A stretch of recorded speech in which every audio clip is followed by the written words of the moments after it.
The scent of lemon polish clung to my fingertips as I worked the soft cloth across the mahogany surface of the grand piano. 3 hours into my morning shift, and already my lower back ached with that familiar, dull throb that had become my constant companion over the past 2 weeks. I pressed my free hand against the small of my back, stretching slightly, careful not to let anyone see the momentary weakness. The Moretti mansion sprawled across 12,000 square feet of calculated intimidation. Every room whispered of power, the kind that didn't need to announce itself because everyone already knew. Crystal chandeliers caught the morning light filtering through floor-to-ceiling windows, scattering fragments of rainbow across walls adorned with Renaissance paintings that probably cost more than I'd earn in 10 lifetimes.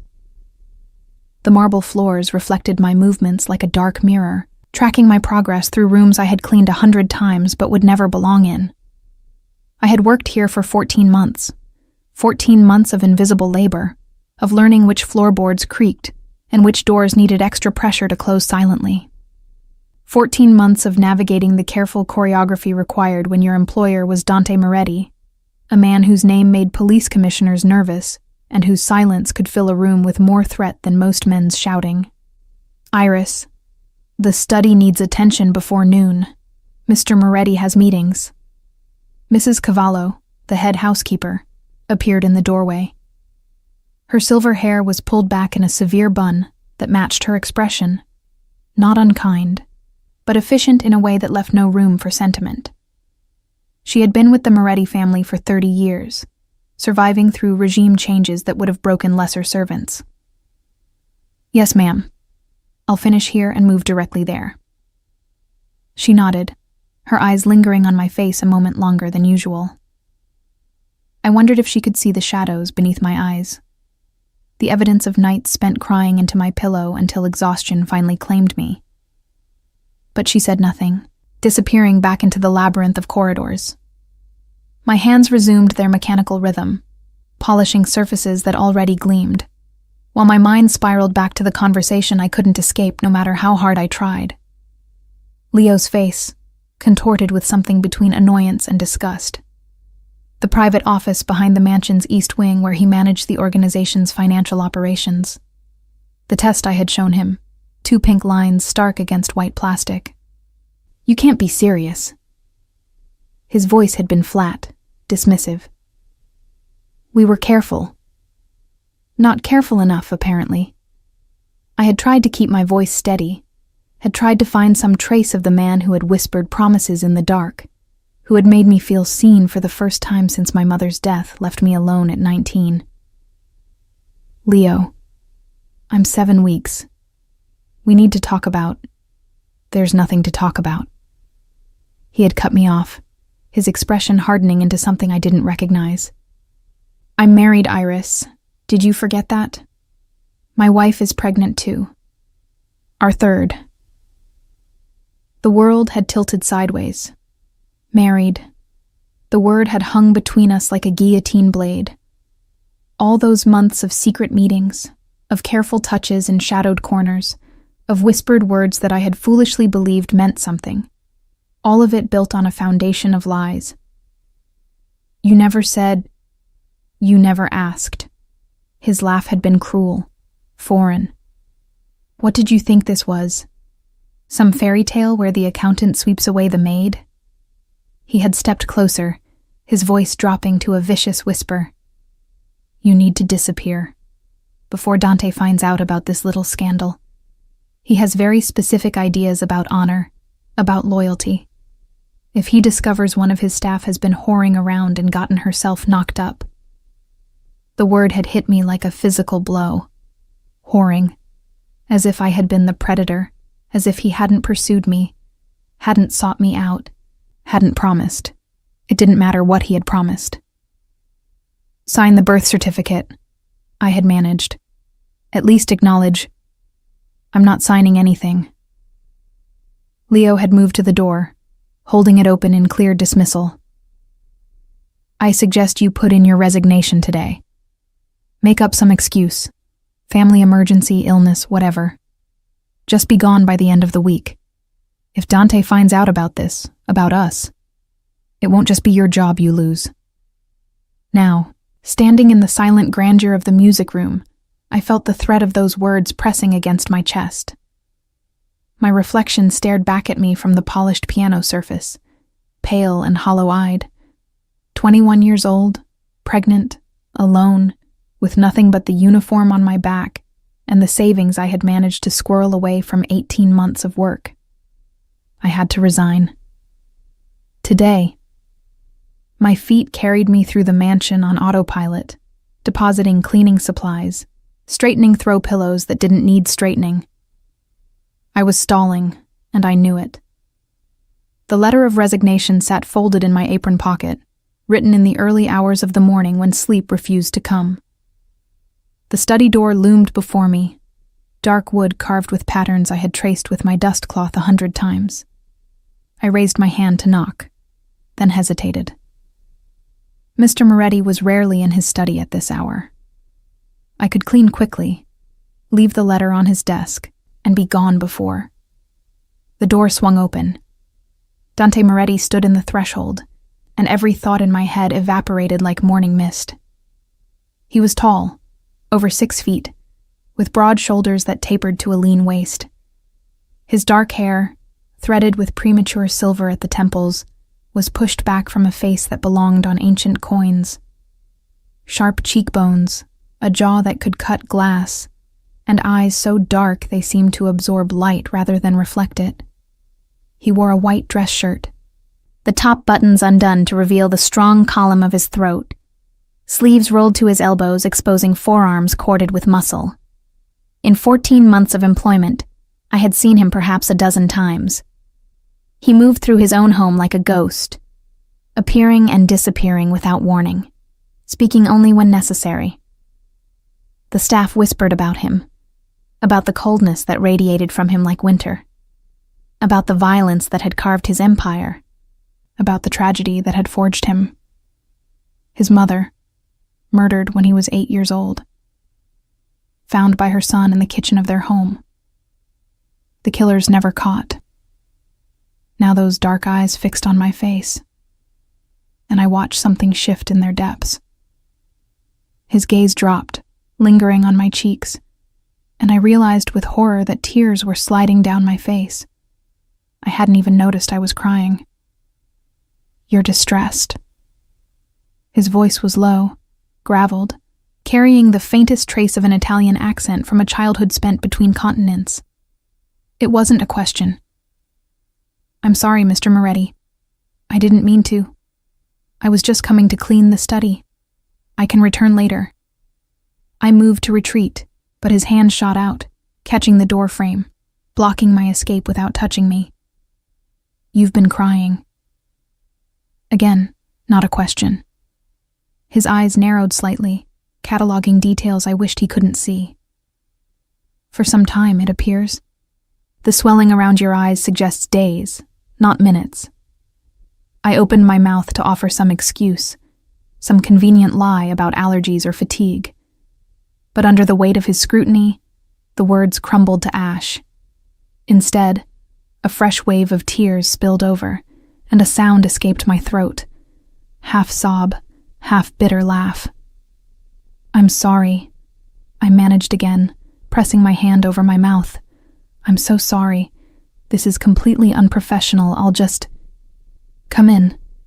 He stepped aside, gesturing into the study. It wasn't a request.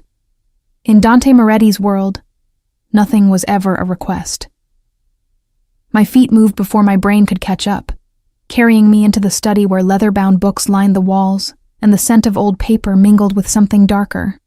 Whiskey, perhaps, or aged wood. He closed the door behind us with a soft click that seemed to seal us away from the rest of the world. "Sit."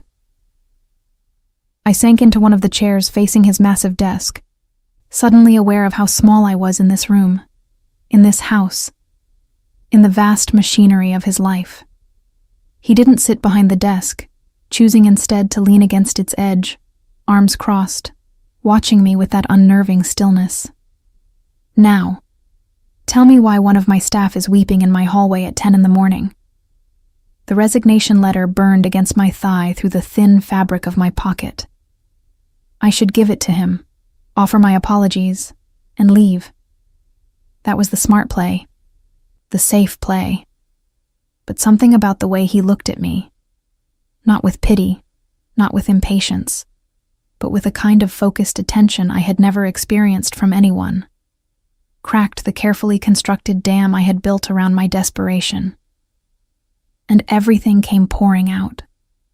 The words tumbled from my lips like water through broken stone.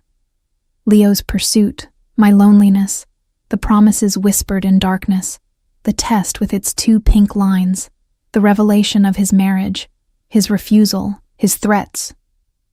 I told him everything, my voice breaking and reforming, my hands twisting in my apron until the fabric threatened to tear. When I finished, the silence stretched between us like a wire pulled taut.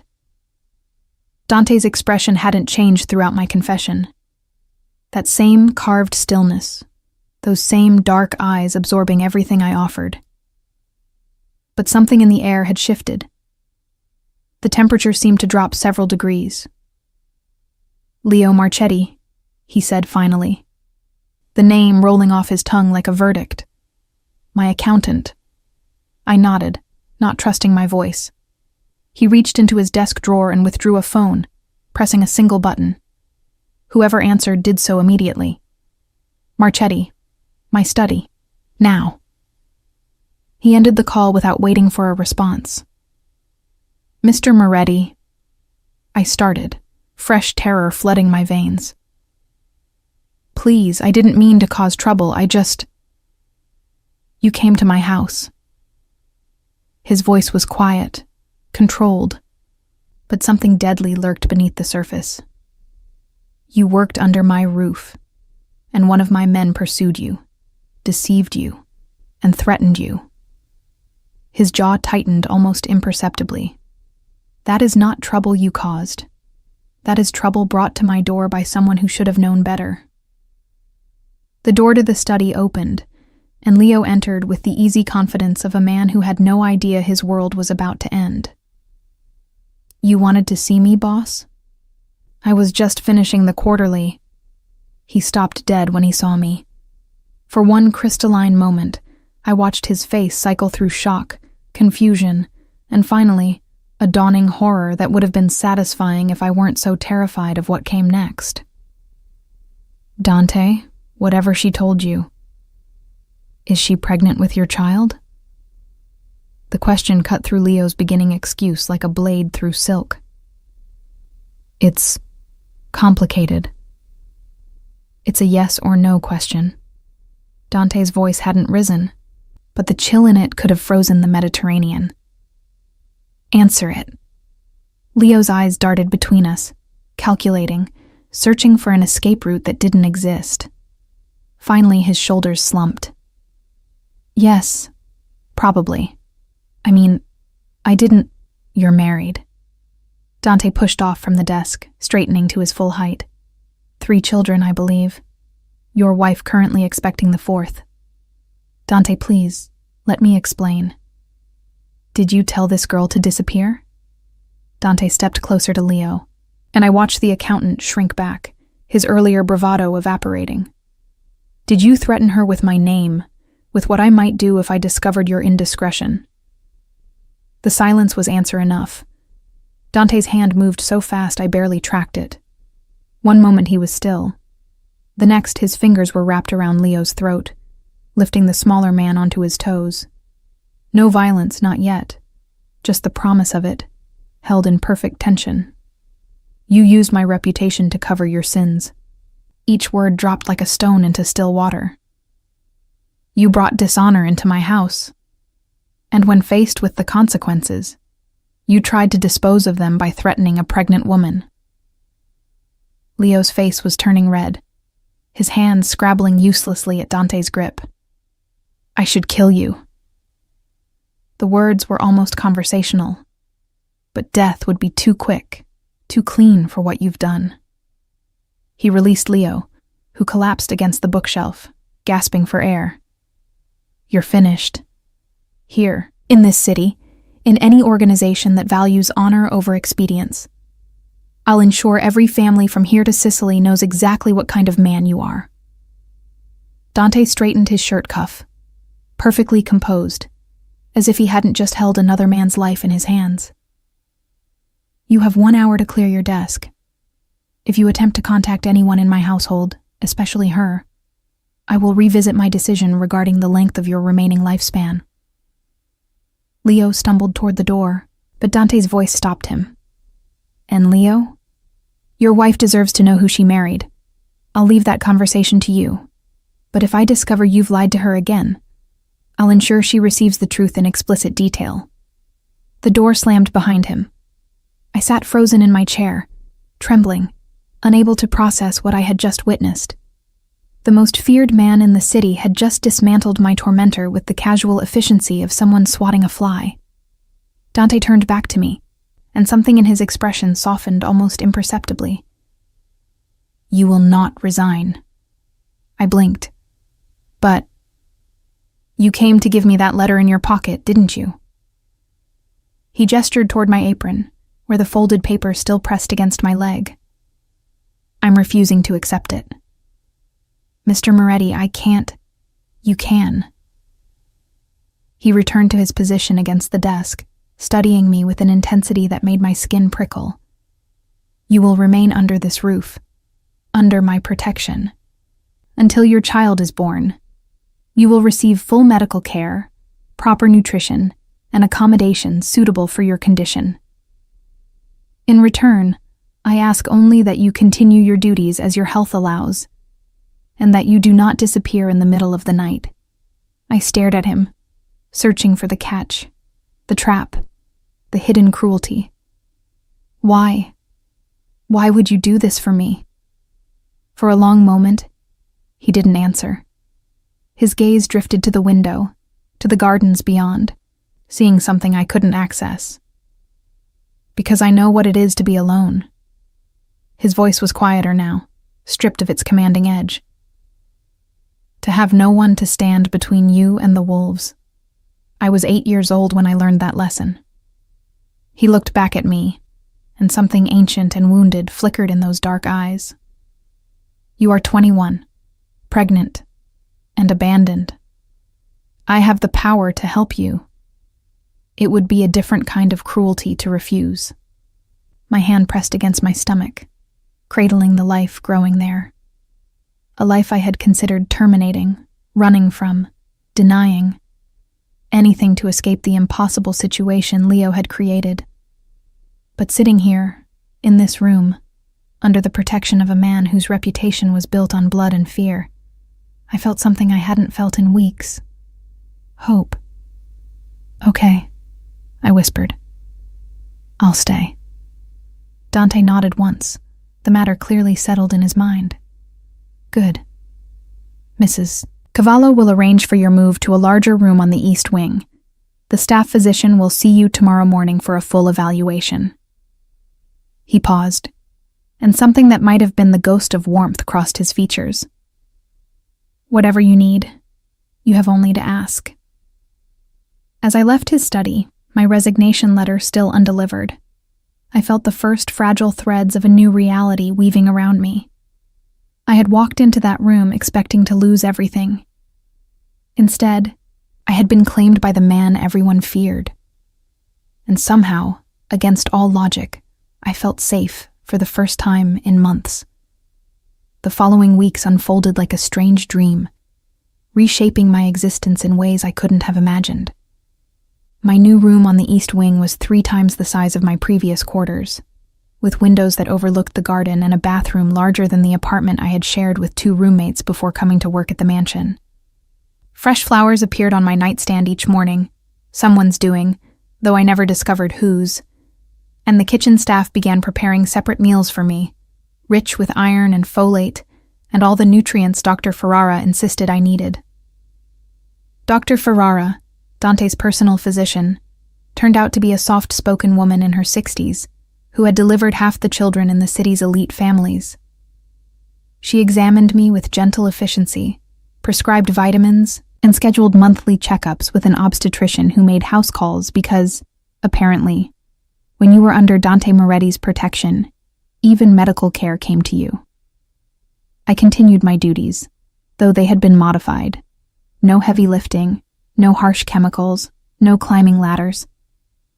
I focused on lighter tasks, polishing silver, arranging flowers, organizing the library. Work that kept my hands busy while my mind processed the seismic shift in my circumstances. And I watched Dante Moretti. Not obviously, not in any way that could be misconstrued. But I noticed things I had never allowed myself to see before, when I was merely a servant beneath notice. He took his coffee black, but when he thought no one was looking, he would add a small spoonful of honey, a contradiction to his reputation that made him seem almost human. He kept a worn photograph in his desk drawer, edges soft from frequent handling. I glimpsed it once while delivering documents. A woman with dark hair and Dante's eyes, holding a small boy who was clearly him, both of them laughing at something beyond the camera's frame. His mother, I assumed, the one whose murder had forged him into whatever he was now. He slept poorly. I often found lights burning in his study at 3 a.m, when pregnancy-induced insomnia drove me to wander the quiet halls. Sometimes I would pause outside his door, hearing the soft rustle of papers, the creak of his chair, the silence of a man who had forgotten how to rest. 5 weeks into my new arrangement, I finally gathered the courage to do something about it. It started with soup. My grandmother had been a cook before the arthritis claimed her hands. She had taught me her secrets in the years before she passed, when I was still young enough to believe that love could be measured in recipes. Her chicken soup had cured every ailment I'd ever suffered, and while it probably couldn't heal whatever demons haunted Dante Moretti, it felt like something I could offer. I made it late one evening, after the kitchen staff had retired for the night. The familiar ritual of chopping vegetables and simmering broth calmed something in me, connecting me to a version of myself that existed before Leo's betrayal, before the positive test, before everything went wrong. When it was finished, I ladled it into a ceramic bowl, placed it on a tray with crusty bread and a cloth napkin, and carried it to his study. The door was ajar, light spilling into the dark hallway. I knocked softly. "Enter." He was at his desk, surrounded by papers, looking precisely as exhausted as I had suspected.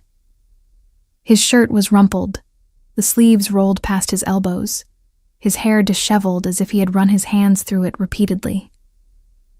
When he saw me, something flickered across his face. Surprise, perhaps, or confusion. "It's past midnight," he observed. I couldn't sleep. I crossed the room, setting the tray on the edge of his desk. Neither could you, apparently. He looked at the soup, then back at me. "You cooked." "My grandmother's recipe. She always said it could fix anything." I shrugged, suddenly self-conscious. "You looked like you could use something fixed." For a long moment, he simply stared at me. I braced myself for dismissal, for the cold reminder that I was still just a servant, that my protection didn't entitle me to presume familiarity. Instead, he reached for the spoon. I watched him take the first bite, watched something shift behind his carefully guarded expression. He didn't speak, didn't compliment or critique, just ate steadily until the bowl was empty. "Thank you," he said finally. The words seemed rusty, as if he didn't use them often. "You're welcome." I should have left then, collected the tray, retreated to my room, maintained the proper boundaries of our arrangement. But something about the late hour, the quiet intimacy of the lamplight, the way he looked at me like I was a puzzle he couldn't quite solve, it made me bold. "Can I ask you something?" He inclined his head slightly. Permission granted. "Why don't you sleep?" The question hung between us, too personal, too invasive.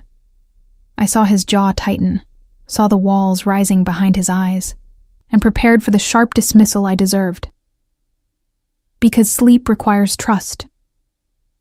His voice was low, almost reluctant. "Trust that you'll wake up. Trust that the world will still exist in the morning. Trust that the nightmares will eventually end. He looked away, toward the window, toward the darkness beyond. I learned young that trust is a luxury I cannot afford. The raw honesty of the admission stunned me into silence.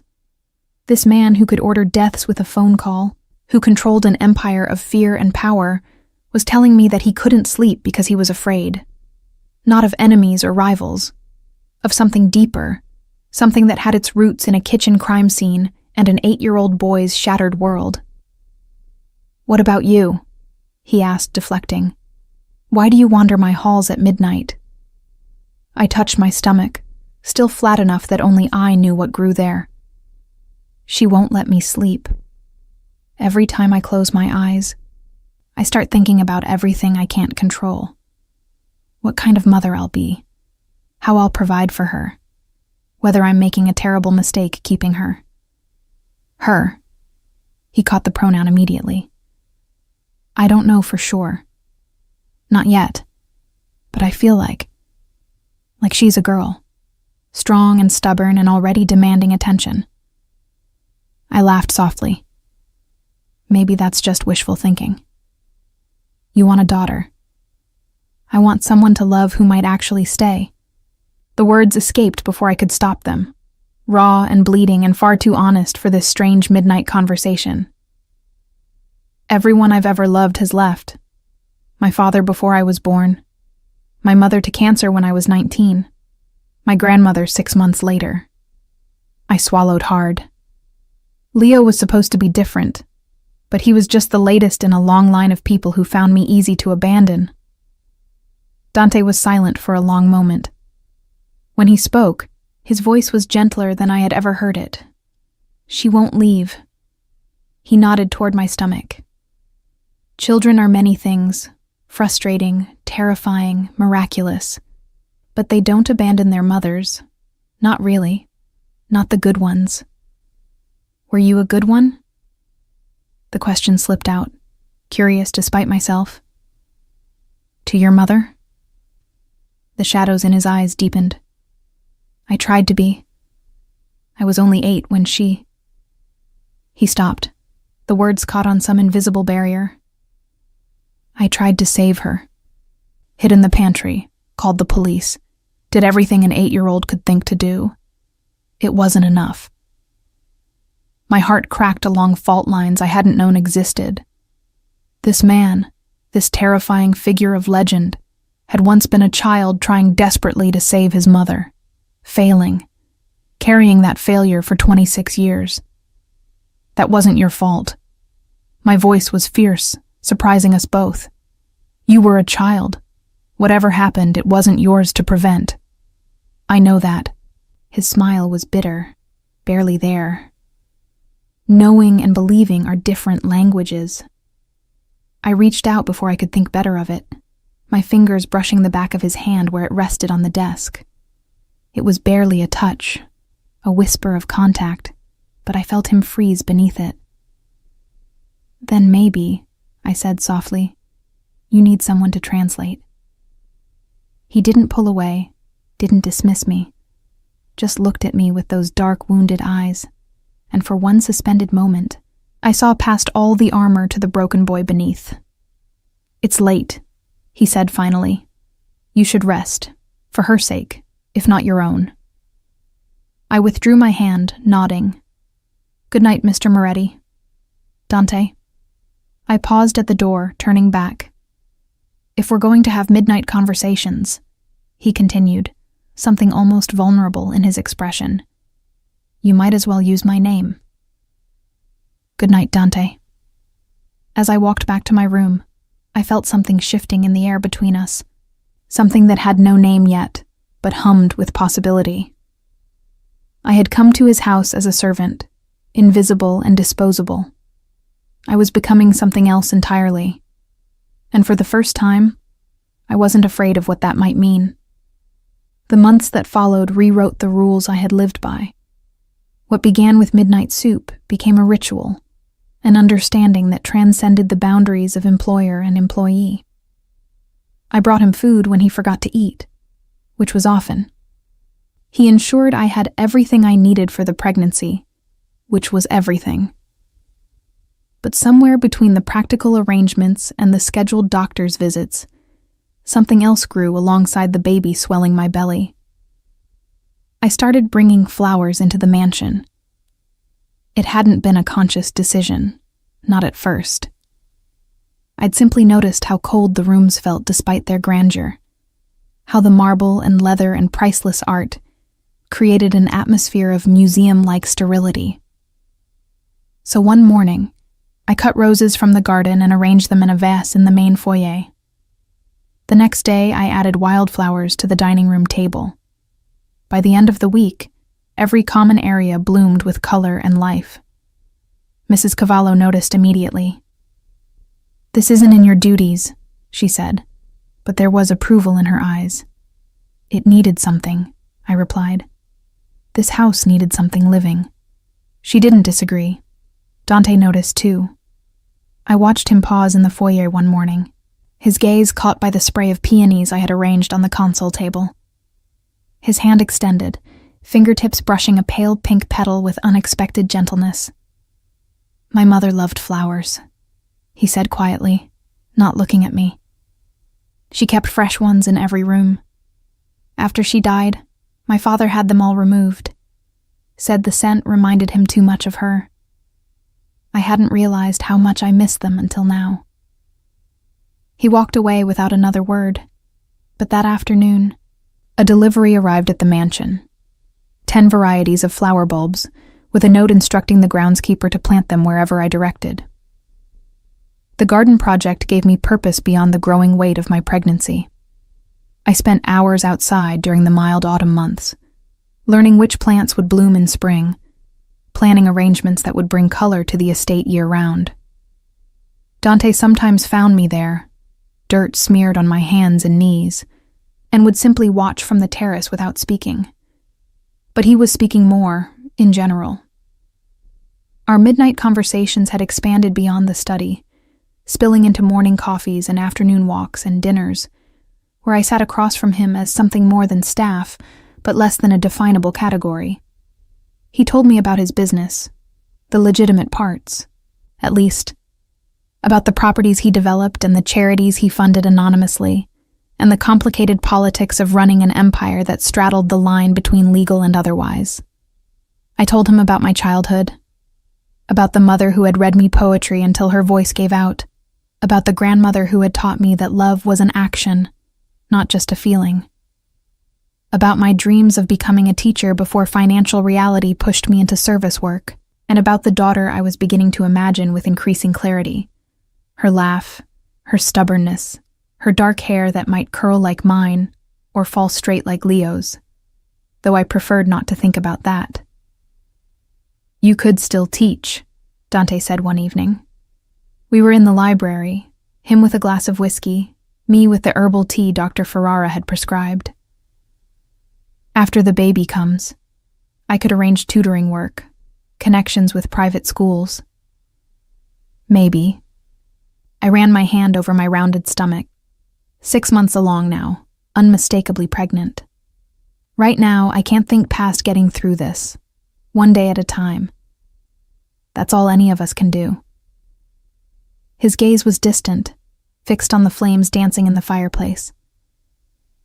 I spent years planning for a future I could control, only to discover that control is an illusion. The universe has its own agenda. "Is that why you do what you do?" I asked carefully. "The other business, because it gives you control?" He was silent for so long I thought I had overstepped. Then, "I inherited an empire built on blood and fear. My father's empire. His father's before him. I was raised to believe that power was the only protection, that if I was strong enough, ruthless enough, I could prevent what happened to my mother from ever happening again. Did it work? It gave me reach." His jaw tightened. "Influence, resources. But the fear never went away. The nightmares never stopped. I've spent 26 years building walls against a threat that's already inside, that's been inside since I was 8 years old." I set down my tea, and moved to sit beside him on the leather sofa. Not touching, but close enough that our shoulders nearly brushed. "Walls don't keep out grief," I said softly. "They just trap you inside with it." He turned to look at me, and something in his expression, vulnerability, recognition, a desperate kind of hope, made my breath catch. "How is it," he murmured, "that you see things no one else does?" "Maybe because I'm looking." I held his gaze. "Everyone else is too busy being afraid of you to actually see you." "And you're not afraid?"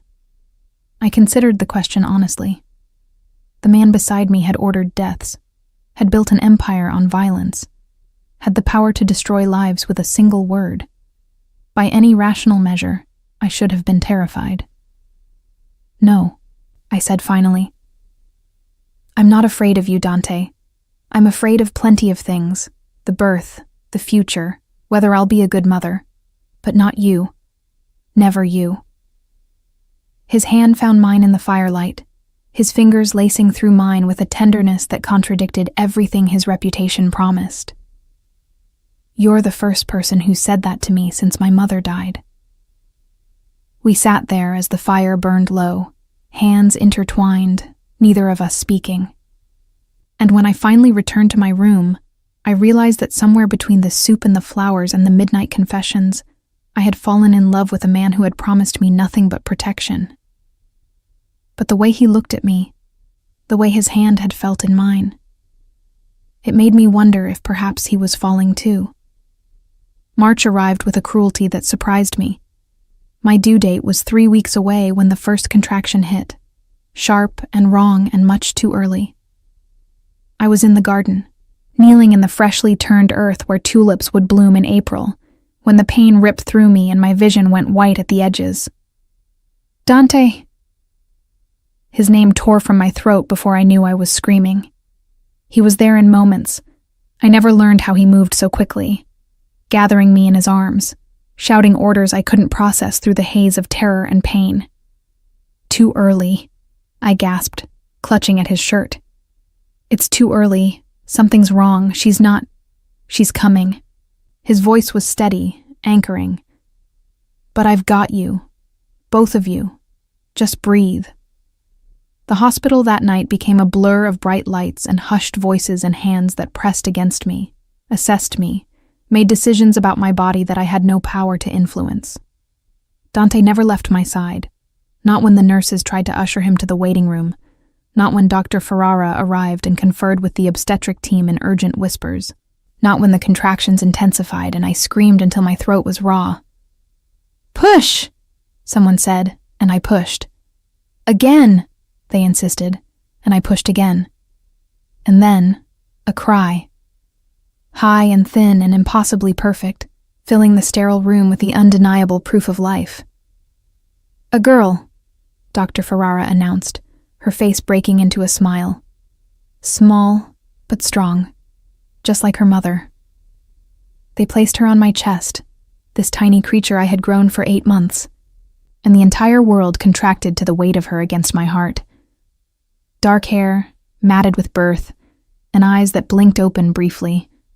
Not Leo's eyes, not even mine, but something entirely her own. "Nina," I whispered, the name I had chosen months ago, practicing it in the dark. Her name is Nina. I looked up to find Dante watching us, his expression stripped of every defense I had seen him build. There was awe there, and terror, and something that looked remarkably like love. "She's beautiful," he said, his voice rough. "God, Iris, she's perfect." He stayed through the long night that followed, while Nina was checked and monitored, and eventually pronounced healthy despite her early arrival. Stayed while I slept fitfully, waking to find him sitting vigil beside my bed, his hand wrapped around mine like he was afraid I might disappear. In the morning, a social worker arrived with paperwork. "The birth certificate," she explained, setting forms on the bedside table. "We'll need the father's information for the records." My stomach clenched. Leo's face flashed before me. His dismissal, his cruelty, his absolute refusal to acknowledge the child he had helped create. I would have to list him, or leave the space blank, and either option felt like a defeat. "I'll sign it." Dante's voice cut through my spiraling thoughts. I turned to stare at him, uncertain I had heard correctly. "Mr. Moretti, you're not listed as a blood relation," the social worker began. "The biological father would need to. The biological father abandoned them both." Dante's tone brooked no argument. "He has refused all responsibility and wants no connection to this child. I am prepared to assume legal paternity, to provide for this girl's future, to give her my name and my protection." He looked at me, and in his eyes I saw the question he wasn't quite asking. "If Iris consents." The social worker glanced between us, clearly confused by the dynamics at play. "Ma'am, is this acceptable to you?" I looked at Dante, this man who had taken me in when I had nothing, who had dismantled my tormentor with calculated fury, who had held my hand through midnight confessions and stayed beside me while I brought new life into the world. I looked at Nina, sleeping peacefully against my chest, unaware of the complexities surrounding her tiny existence. "Yes," I said.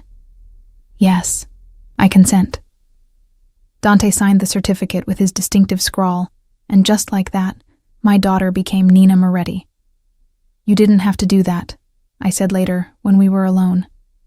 Nina slept in the hospital bassinet, a miracle wrapped in white cotton. "I know." He was standing by the window, silhouetted against the gray March sky. "But I wanted to. She deserves a father who will fight for her, not one who ran at the first sign of difficulty." He turned to face me. "And you deserve someone who will stand beside you, not disappear when things get hard." "Dante." I didn't know how to finish the sentence. There were too many words crowding my throat, too many emotions I hadn't learned how to name yet. He crossed the room, sitting on the edge of my bed, close enough that I could smell his cologne mixed with the hospital antiseptic. "I'm not proposing anything," he said carefully. "Not asking for something you're not ready to give, but I want you to know that whatever this is, whatever we're building, I'm not going anywhere. Not ever." I reached up and touched his face, feeling the slight stubble along his jaw, the warmth of his skin beneath my fingertips. "I know," I whispered. "I know you're not." He leaned down and kissed my forehead, soft and reverent, and something between us solidified into certainty. We didn't have a name for it yet, but we would. In time, we would.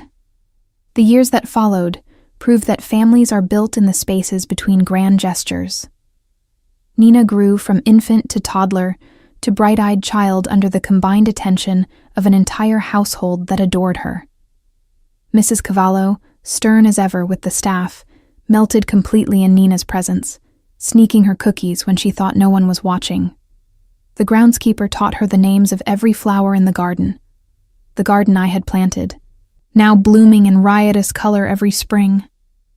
Even the security team, hardened men who had done things I preferred not to contemplate, became putty in the hands of a 3-year-old demanding, "Up, up," until they lifted her onto their shoulders.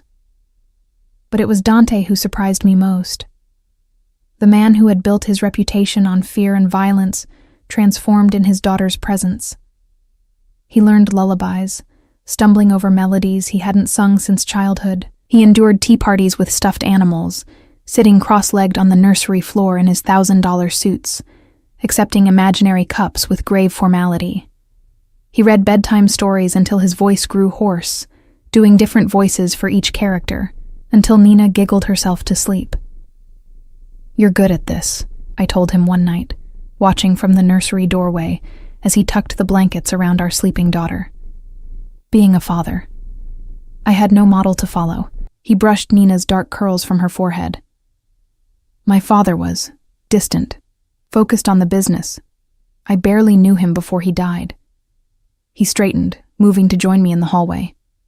I'm making it up as I go. Aren't we all? He smiled. A real smile, the kind that had become more frequent as the years passed. Perhaps. But having you here makes the improvisation less terrifying. We had grown into each other slowly, carefully, like two damaged things learning to trust.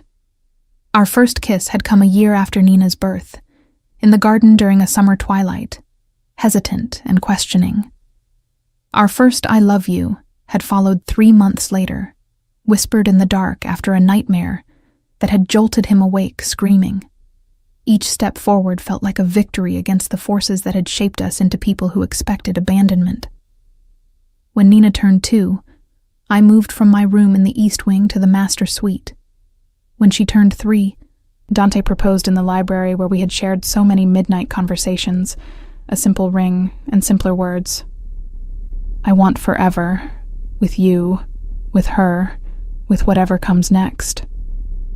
I said yes, but forever, it turned out, had complications. Luca Moretti arrived like a storm warning, announced but impossible to prepare for. Dante's younger brother, 6 years his junior, raised separately after their father's death, had split the empire between blood relatives. I had heard stories about him. Fragments Dante shared reluctantly. Competitive since childhood, bitter about perceived slights, hungry for power he felt he had been denied. He wants to meet, Dante told me, tension radiating from every line of his body. It was 2 months before our wedding, and Nina was 4 years old, bright and curious, and completely unaware of the danger clouds gathering on the horizon. He claims he wants reconciliation, to reunite the families. Do you believe him? I believe he wants something. Luca has never done anything without calculated benefit. Dante's jaw tightened. But refusing the meeting would be seen as weakness, an admission that I fear him. Do you? He was silent for a long moment. I fear what he might do to destabilize everything we've built. Not for myself, for you, for Nina. I've worked for years to shift our operations toward legitimate business, to create a legacy she can inherit without blood on her hands. Luca has no interest in legitimacy. He sees it as weakness. The meeting happened on neutral ground, a restaurant owned by neither family, cleared for their exclusive use. I wasn't invited, but I watched Dante dress that morning with a heaviness in my chest that wouldn't lift. Be careful, I said, straightening his tie. Come back to us. He kissed me, deep and thorough, a promise made with lips instead of words. He came back, but what followed nearly destroyed everything. Luca's terms were impossible. Complete absorption of Dante's territory into his own operation, with Dante reduced to a figurehead. When Dante refused, the violence began. A warehouse burned. 2 of our men were hospitalized. A car bomb was discovered and disarmed beneath Dante's vehicle. Let me handle it the old way, Dante said one night, after Nina was safely in bed. His eyes were hollow. The nightmares returned with vengeance. End this quickly, decisively, by killing your brother. He didn't deny it. And then what? I pressed. More retaliation from his people? An endless cycle of blood? You've spent years trying to break free of that pattern. Don't let him pull you back in. What would you have me do? The anguish in his voice was raw. Wait until he succeeds? Until one of those bombs goes off with you or Nina in the car? I took his face in my hands, forcing him to meet my eyes. Let me try something else. Please. It was madness, what I proposed. I had no training in negotiation, no understanding of the complex politics that govern these families. I was a former maid, a mother, a woman who had stumbled into this world by accident and stayed by choice. But I had one thing none of them expected. I was invisible to Luca's calculations. The meeting happened in the mansion's formal dining room, neutral ground within Dante's territory. Luca arrived with 2 guards, his expression sharp with suspicion when he found not his brother, but me. waiting at the head of the table. "Where is Dante?" he demanded. "Nearby. But this conversation is between us." I gestured to the chair across from me. "Please, sit." For a long moment I thought he would refuse, but curiosity won out. Or perhaps the sheer unexpectedness of the situation disarmed his defenses. "You're the maid," he said, settling into the chair, "the one who trapped my brother with a baby." "I'm the woman who loves your brother." I kept my voice even. "And the mother of the child he chose to claim as his own. But more importantly right now, I'm someone who has nothing to gain from this war and everything to lose. You want me to stop the attacks. I want you to tell me what you actually want." I leaned forward. "Not territory, not power. Those are means, not ends. What do you really want, Luca? What wound is driving this?" His expression flickered. Surprise, then something rawer. "You think you can psychoanalyze me? I think you're 34 years old. You've been fighting your brother's shadow your entire life, and you're exhausted by a war you started but don't know how to end without looking weak." I held his gaze.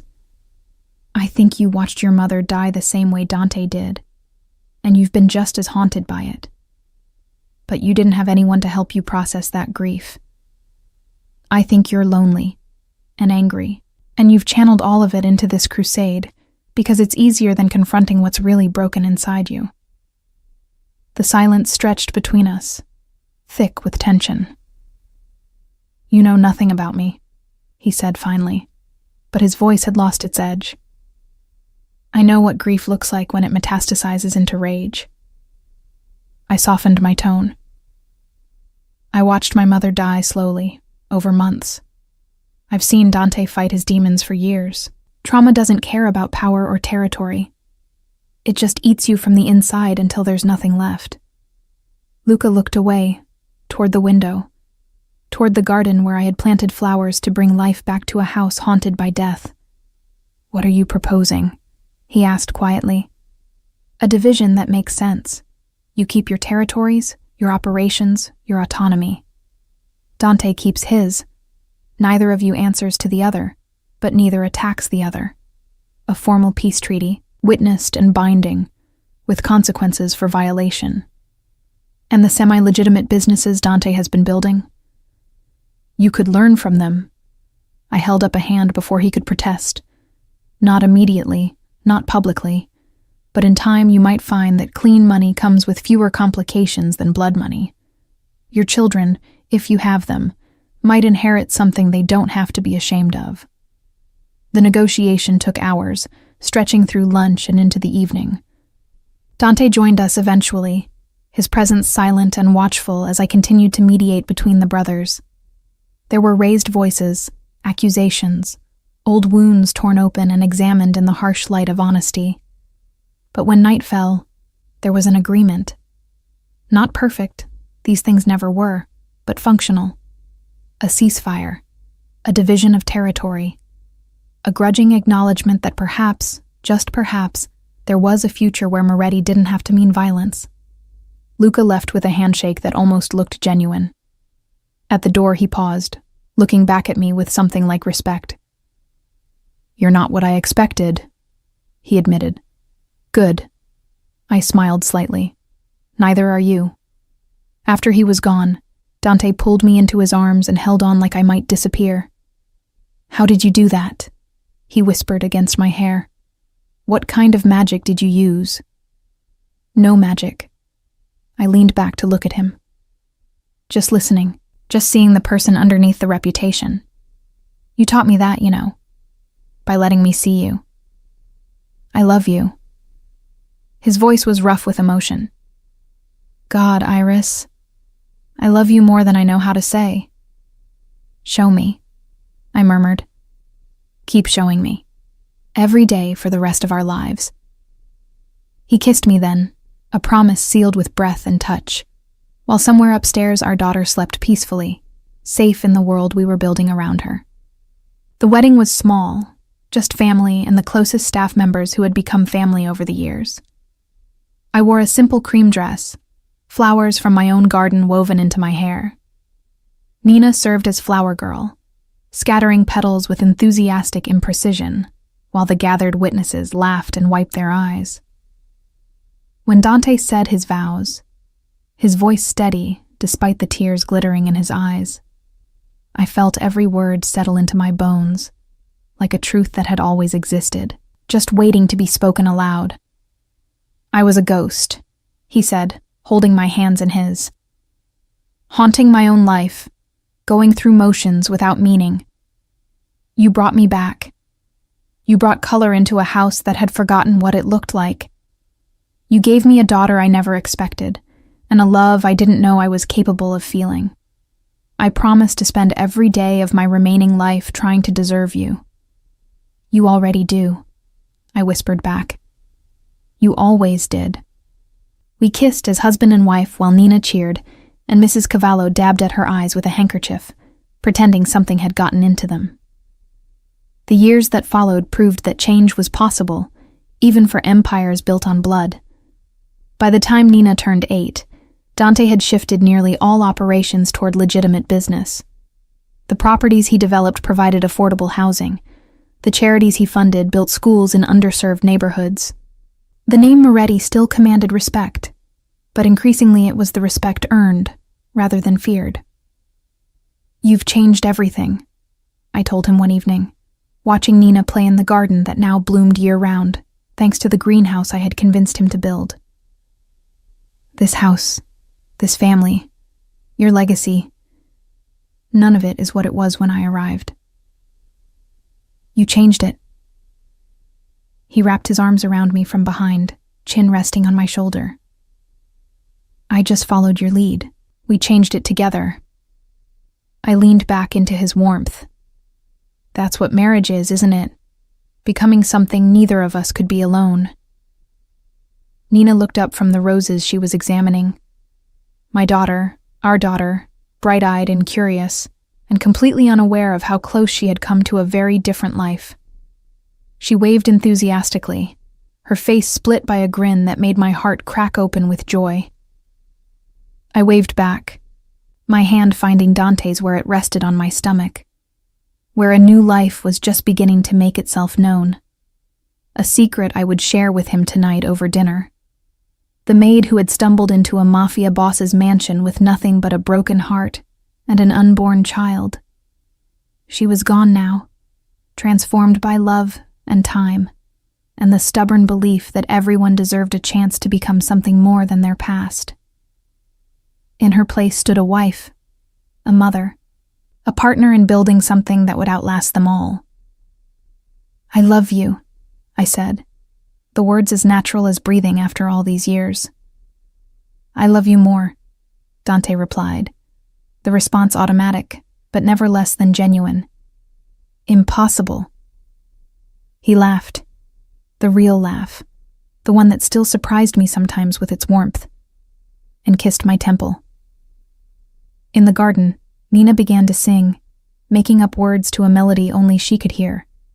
And I thought, this is what it means to build a home where there was only shadow. This is what happens when you plant flowers in dark places. They bloom. They always bloom. The morning sun filtered through the nursery windows, casting golden patterns across the white crib where our newborn son slept peacefully. Marco Dante Moretti, born 3 weeks ago, had arrived with his father's dark hair and his sister's stubborn temperament, a combination that promised interesting years ahead. I stood in the doorway, watching Dante lean over the crib with an expression of wonder that still caught me off guard, even after all these years. At 43, silver had claimed more territory in his hair, and fine lines had carved themselves around his eyes, but the tenderness in his gaze when he looked at our children remained unchanged from that first moment he had held Nina in the hospital. He's got your nose, Dante murmured, not looking up. He always knew when I was watching him. Poor thing. I crossed the room to stand beside him, my hand finding its familiar place against his back. Let's hope he gets your jawline to compensate. Dante chuckled softly, one finger tracing the curve of Marco's cheek with impossible gentleness.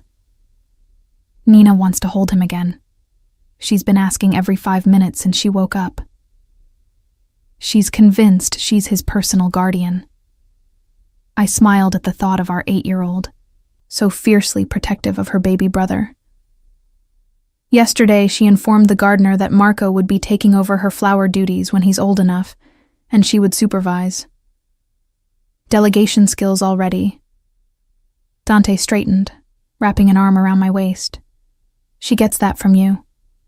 The bossiness? Definitely from me. I leaned into his warmth, breathing in the familiar scent of him, sandalwood and coffee and something uniquely Dante. The terrifying intensity when she doesn't get her way? That's all you. We stood together in comfortable silence, watching our son sleep, listening to the distant sounds of Nina's laughter drifting up from the garden where Mrs. Cavallo was undoubtedly spoiling her with fresh-baked cookies. 10 years. A decade since I had stumbled into this mansion with nothing but heartbreak and an unborn child. A decade of building something I had never dared to imagine. A family, a home, a love that had transformed both of us in ways we were still discovering. I need to tell you something, Dante said quietly, his arm tightening almost imperceptibly around me. My stomach clenched with instinctive anxiety. After years in his world, I had learned that those words rarely preceded good news. What is it? Luca called this morning, while you were feeding Marco. He paused, and I felt the tension in his shoulders. He's stepping back from everything. He wants to formally dissolve the treaty and merge what's left of his operations into legitimate business only. I turned to look at him, searching his face for the catch, the complication. And you believe him? I do. Dante's expression was thoughtful, almost wondering. He's been changing, Iris. Slowly since our agreement. He got married 2 years ago, you knew that. But now his wife is pregnant. Twins, apparently. A wry smile touched his lips. He said, watching me with Nina, with you, with the life we've built. He said it made him realize what he was missing, what our mother would have wanted for both of us. Tears pricked at my eyes. The brothers had maintained their cautious peace for 6 years, slowly thawing from armed neutrality to something approaching genuine respect. But this was more than I had dared to hope for. He's coming for dinner next week, Dante continued, with his wife. He wants to meet Marco, and he wants to discuss. He took a breath. He wants to discuss combining our charitable operations, creating something bigger, a foundation in our mother's name. I thought of the woman in the worn photograph, the one with Dante's eyes who had loved flowers and laughter and had died too young. A foundation in her name. It would mean something. Would heal something that had festered for 3 decades. What did you tell him? That I needed to discuss it with my wife. Dante's hand found mine, fingers intertwining with practiced ease. That I don't make important decisions without you anymore. The weight of those words, the trust they represented, the partnership they affirmed, settled over me like a benediction. This man who had once trusted no one, who had built walls against the world to protect the broken boy inside, now deferred to me on matters of family and legacy. I think your mother would have loved it, I said softly. I think she would have been proud of the men you've both become. He was quiet for a long moment, his gaze distant, seeing something I couldn't access. Memories of a childhood shattered by violence, decades of grief channeled into darkness. And now, finally, something that looked like redemption. She would have loved you, he said finally. She would have seen what I see. Someone who brings light to dark places. He turned to face me fully, cupping my face in his hands. You saved me, Iris. I've never said it in exactly those words, but you did. You walked into my house as a servant, and you saved me from becoming the monster everyone expected. You were never a monster. I covered his hands with mine. You were wounded. There's a difference. One you helped me understand. He pressed his forehead to mine. Every flower you planted, every meal you brought me at midnight, every time you looked at me without fear, you were showing me that I could be something else. Someone else. Marco stirred in his crib, a soft mewling sound that drew both our attention. I moved to lift him, settling his warm weight against my chest, and watched Dante's face transform with the same wonder it had shown with Nina, with me, with every good thing he had never expected to receive. "What do you want to do today?" I asked, swaying gently with Marco. "No meetings. No business. I checked your calendar. 48 hours, completely free. I want to watch Nina's garden tour." His smile was warm, genuine, the smile of a man who had learned to find joy in small moments. She's been preparing her presentation for a week. Apparently, Marco needs to understand the difference between perennials and annuals before he can properly appreciate his future responsibilities. I laughed, the sound bright in the sun-filled nursery. She's going to be a terrifying negotiator when she grows up. She already is. Dante's hand settled on my back, guiding us toward the door. Last week, she convinced Mrs. Cavallo to increase her cookie ration by 20% in exchange for setting the dinner table without complaint.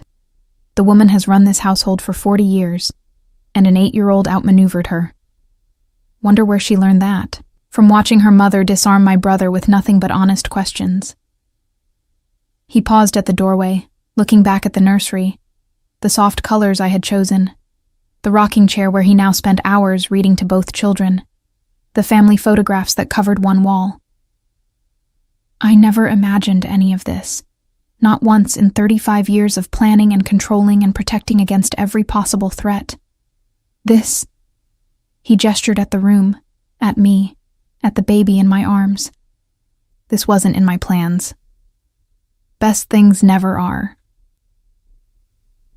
We descended the grand staircase together, Marco drowsing against my shoulder, following the sound of Nina's voice rising from the garden. The house had changed in 10 years, not structurally, but in essence. Flowers bloomed in every room, just as Dante's mother had once kept them. Children's artwork hung alongside the Renaissance masterpieces. Laughter echoed in hallways that had known only silence and fear. In the garden, Nina stood before a carefully arranged display of potted plants, her dark curls wild around her face, her expression serious as she addressed her audience of one very patient gardener and 2 slightly bewildered security guards who had clearly been drafted into attendance. "And this," she announced, pointing to a spray of purple blooms, "is lavender. Mommy planted it the year I was born, so it's exactly as old as me. It helps Daddy sleep better when Mommy puts it in his pillow." Dante made a soft sound beside me, surprised, perhaps, that Nina had noticed something he probably thought was their private ritual. I had been tucking lavender sachets into his pillowcase for years, ever since discovering that the scent helped quiet his nightmares. "She sees everything," I murmured, "just like her father." "Just like her mother," he corrected. Nina spotted us and waved enthusiastically, her presentation apparently concluded. "Daddy, Mommy, did you see? I showed them all the important flowers." "We saw, sweetheart." Dante moved toward her, scooping her up despite her protests that she was too old to be carried. It was very impressive. Marco was supposed to watch too. Nina peered at her sleeping brother with the critical eye of an older sibling. He's always sleeping. How is he going to learn anything if he's always sleeping? He's learning in his dreams, I offered. Very efficient. Nina considered this, then nodded seriously. That makes sense. I'll give him extra lessons when he's awake to catch up. The gardener, Roberto, who had been with the family for 20 years and had taught me everything I knew about the soil and seasons of this land, caught my eye with a look of amused exasperation. Nina had been helping him since she could walk, and her confidence in her own expertise had only grown with time. "I should go check on lunch preparations," I said, passing Marco to Dante. "Nina, will you show Daddy the new roses? The ones that just bloomed?" "The white ones?" Nina's face lit up. "They're my favorites because they smell like Mommy's soap." I left them there, my husband with our daughter on his hip and our son cradled against his chest, standing in the garden I had planted when I was pregnant, and terrified, and reaching for something to anchor me to hope. The image stayed with me as I walked back toward the house, a snapshot of everything I had built from nothing. In the kitchen, the chef was preparing lunch with the same quiet competence he had shown for 15 years. He nodded respectfully as I entered, long past any discomfort with the lady of the house invading his domain. "The caprese is ready, signora, and I made the lemon cake Nina requested. I understand there's a celebration." "Is there?" I raised an eyebrow. He smiled. "The young miss informed me this morning that today is the anniversary of when you and Signor Moretti had your first kiss. She's been planning a surprise party." I laughed, warmth spreading through my chest. 9 years ago, in this very garden, during a summer twilight that had smelled of jasmine and possibility, Nina must have overheard us talking about it, tucked away the date, and orchestrated her celebration without either of us noticing. "She's definitely going to run this empire someday," I said. "With respect, Signora, I believe she already does." The lunch that followed was everything a summer afternoon should be. Good food, warm sunshine, Nina's endless chatter about flowers and butterflies, and her plans for Marco's education. Dante sat beside me, his hand finding mine under the table, his attention split between our daughter's elaborate stories and our son's occasional demands for attention. After lunch, while Nina napped and Marco slept in his nursery, I found Dante in his study. He was standing at the window, looking out at the grounds where our family had grown and flourished, his expression contemplative. "What are you thinking about?" I asked, settling into the chair I had claimed as my own years ago. "I was thinking about the night you brought me soup." He turned to face me, leaning against the windowsill. "Past midnight, in this room. You asked me why I didn't sleep. You told me sleep required trust." I remembered every word of that conversation, every moment where something fragile had begun to grow between us. "I sleep now."